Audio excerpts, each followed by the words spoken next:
My wife and I didn't know what to do. The kids were sick, coughing, screaming, and winter vacation was coming.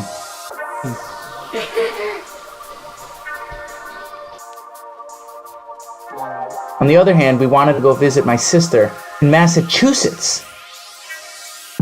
Welcome to the video.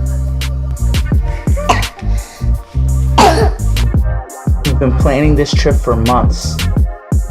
All of a sudden, we get a call from my older sister saying, Shaya, my kids are also sick. The flu's been going around.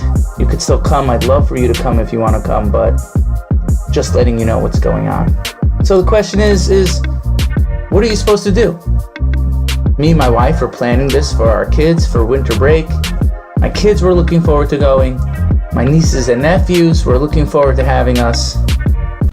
How do you make proper decisions, and how do you know when you're making the right decision?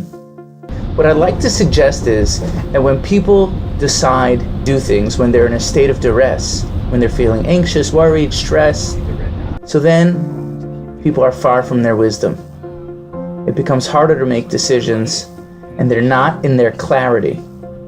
So when you decide something in that state, and you're not in your clarity, you're not in your wisdom, although it could work out for the best, it's not the best spot you want to be in to make that decision.